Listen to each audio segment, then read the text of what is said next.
સુરતમાં 23 વર્ષીય યુવકના હત્યારાઓ ઝડપાયા। પોલીસે 2 આરોપીઓને ગણતરીના કલાકમાં ઝડપી લીધા। આરોપી ગૌતમ દલાઈ અને દિલીપ નિગવાલની ધરપકડ કરવામાં આવી। મૃતક મહિલા મિત્ર સાથે પાર્કમાં ફરવા ગયો હતો ત્યારે આરોપીઓ મહિલાને ઇશારા કરી રહ્યા હતા, ભદ્ર ઇશારા કરી રહ્યા હતા અને શું કામ જુઓ છો એવું જ્યારે મૃતકે કહ્યું ત્યારે આરોપીઓએ આવેશમાં આવીને તેની હત્યા કરી નાખી। મૃતકે પણ આરોપીઓને 2 લાફા માર્યા હતા। આરોપીઓએ ચપ્પુના ઘા ઝીંકીને હત્યા કરી નાખી। સચિન જીઆઈડીસી પોલીસે વધુ તપાસ હાથ ધરી છે। આ કામના ભોગ બનનાર કે જેનું નામ ગગન કુમાર ઉર્ફે ગૌરવ મહાનંદ દાસનાઓ તેમના મિત્રો સાથે તેમના કામ કરવાના ખાતાના સ્થળે બહાર બેઠા હતા। તે સમયે 2 વ્યક્તિઓ સ્પ્લેન્ડર બાઇક ઉપર આવીને તેમની સાથે બોલાચાલી કરી તેમને છરીના ઘા મારી દીધેલા હતા।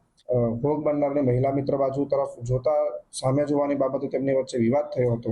આ કામના આરોપીએ તેમનો વિડીયો બનાવવાનો શરૂ કર્યો હતો અને આ બાબતે વધુ વિવાદ થતા તેમની વચ્ચે ખટરાગ રહી ગયો હતો। આ ખટરાગનો વેર વાળતા આ કામના ભોગ બનનારને આરોપી કેટલાક સમયથી શોધી રહ્યા હતા અને ગઈકાલે જ્યારે તેમને તેમના લોકેશન અંગે ખબર પડતા સ્થળ પર પહોંચી વિવાદ કરીને છરી મારી દેતા કામના ભોગ બનનારનું મરણ થયેલ છે।